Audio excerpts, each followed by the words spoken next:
Hello all, my name is Katie and welcome to my channel. Today I'm going to be talking through my February TBR. As I'm sure you know, or you should know, the month of February is Black History Month. So during the month of February, I will only be reading works of fiction and nonfiction by Black authors.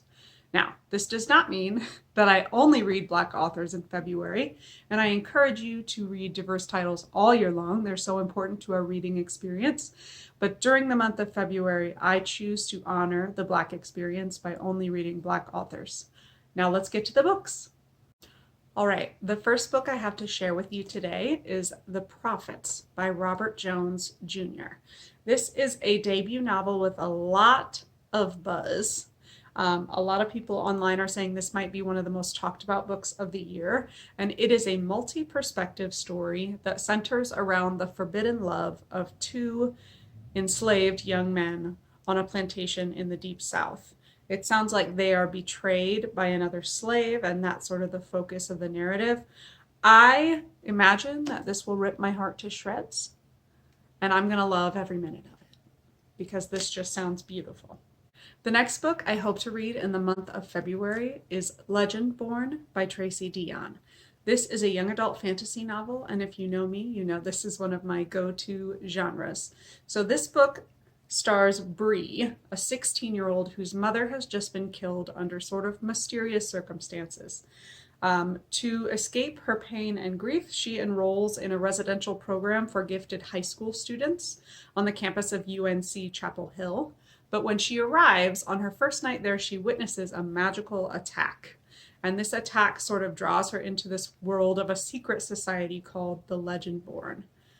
I love me secret societies. I've just heard so much good stuff about this book. It's sort of a magic school situation, but she's also a teenager trying to live her life and go to class. I am so excited to read this. I'm sure you'll get sick of me saying I'm so excited to read this, because of course I'm excited to read all of these books. This next one really intrigues me. It's called The Deep by River Solomon, and it is an Afrofuturist novella. Now, the reason I picked this up, not gonna lie to you, is because Daveed Diggs' name is on the cover, and I love Daveed Diggs. But I did some research, and this book is actually based on a track that Daveed Diggs did with a hip-hop group he's in called Clipping. And both the track and the book are about a utopian society of merfolk, who are the descendants of pregnant African slaves who were thrown overboard off of slave ships during the Middle Passage. I just think that's an incredible premise. I'm so excited to see where Rivers chooses to go with the story. I also am trying to read more trans and non-binary authors this year, and River Solomon is a non-binary author, so I think that's really cool also. This next one I felt like I had to put in my TBR for this month, and that is Concrete Rose by Angie Thomas. Now, if you didn't know, Angie Thomas is a very famous author in YA land because she wrote the book The Hate U Give, which sort of exploded the YA universe when it came out. And this is actually the sequel to The Hate U Give. So Concrete Rose follows Maverick Carter, who is Star, the main character in The Hate U Give's father. So this takes place when Maverick is about 17, which is right around the time Star's older brother Seven was born. I'm actually rereading The Hate U Give right now on Audible. The audiobook is amazing. Highly recommend.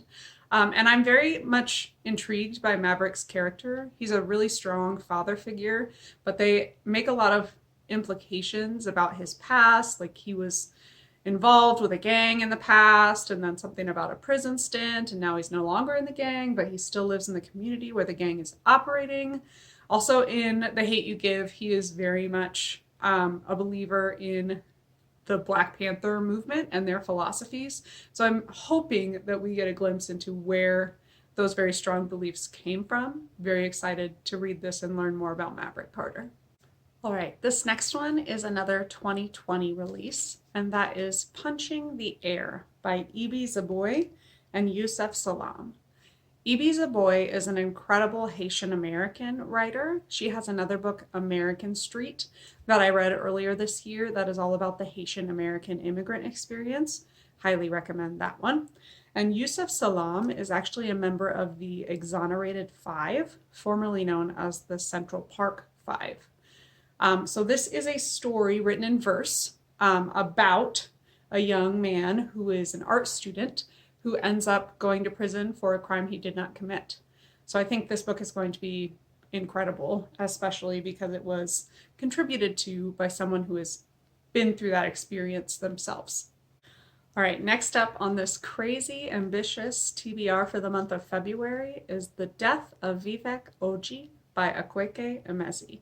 Akwaeke Emezi is a non-binary Nigerian-born author. I have not read any of their adult writing, but I read their YA debut last year called Pet, and it just had this beautiful sparse writing style, and I'm hoping to get more of that. Also, the first line of this book just completely shook me. Here it is. So it says, "They burned down the market on the day Vivek Ogee died." And that is the only sentence in that chapter. So that's really exciting. I'll have to let you know how this one is. All right, next up, I have a middle grade novel called Look Both Ways by Jason Reynolds. I love reading middle grade. I work in an elementary school, so my 4th and 5th graders read a lot of middle grade, so I like to sort of keep in touch with what the popular books are, and Jason Reynolds is just a master of writing for young people, middle grade and YA both. This book, the subtitle is A Tale Told in 10 Blocks, and that's all I really know about it, is it's like split up into these separate blocks and different things are happening and they somehow combine into one story. And I love stuff like that. Plus I love this back cover. I think this is so cool. I think Jason Reynolds is so cool and I'm excited to pick this up.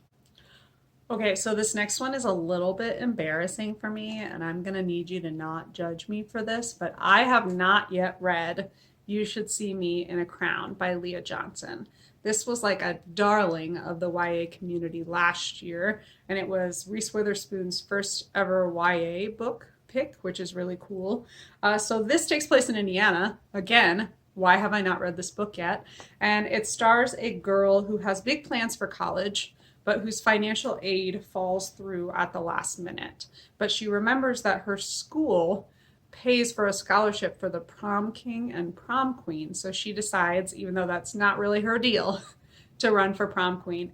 I've heard there's a gorgeous queer romance in this. I've heard this book is full of Black girl magic, and I'm so excited to finally read it. The next book on my list is a romance. If you know me, you know that during quarantine I read almost exclusively romance novels, both YA and adult, so I had to put some romance on here, and that is How to Catch a Queen by Alyssa Cole. Alyssa Cole is one of the queens of the romance genre at the moment. Her first series was The Reluctant Royals, and I sort of devoured those and loved each one. And this is the first book in a new series called The Runaway Royals. It appears to be some sort of like arranged marriage to lovers situation, and I am definitely here for it. Okay, this is my last fiction book, and it is called King and the Dragonflies by Kacen, Callender, another non-binary author. If you are looking to read more literature by trans and queer people, Kacen Callender is an excellent place to start. I read their book Felix Ever After last year, and it was just completely adorable in every way. They are a great YA writer, and this one actually won the National Book Award for Young People's Literature. I don't really know anything about this book. I've heard it's a story of grief and that there's a little bit of magic in it, and I love me some magical realism, just like a sprinkling of magic. I fully expect to be completely swept away by this book. Okay, we are almost there. I just have 2 nonfiction books to show you that I'm hoping to get to in the month of February. Friends, if you can't get a hold of me at any point during this month, I'm probably reading, because I decided to give myself 28 days to read 12 books. We'll see how it goes. The first nonfiction book I'm planning to read in February is When They Call You a Terrorist, a Black Lives Matter memoir by Patrisse Khan-Cullors and Asha Bandele. So Patrisse Khan-Cullors is one of the co-founders of the Black Lives Matter movement. So I'm very intrigued and excited to read more about her story and the founding of the movement, and also what she's gone through since the movement was founded. I've heard this is a central reading for anyone who is striving to be an anti-racist. So I'm excited to pick this one up.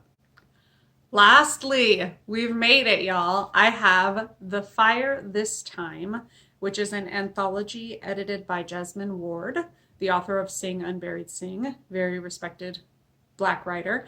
I'm actually going to read this one in conjunction with a reread. I'm going to re-listen to The Fire Next Time by James Baldwin. If you've never read any James Baldwin, I highly recommend The Fire Next Time, and I'm looking forward to listening to it again, because that's one of those that you really can't listen to too many times. You're going to get something out of it every time.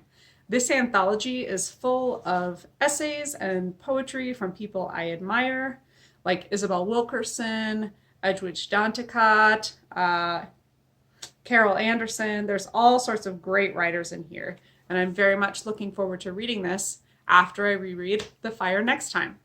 All right, there you have it. Those are the books that I am hoping to read during the month of February, Black History Month, or in early March if I get a little overwhelmed.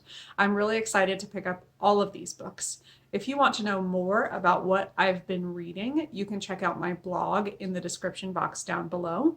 Please let me know in the comments if you've read any of these books, or if you have any great books by Black authors that you are planning to read during the month of February. And for now, that's all she read.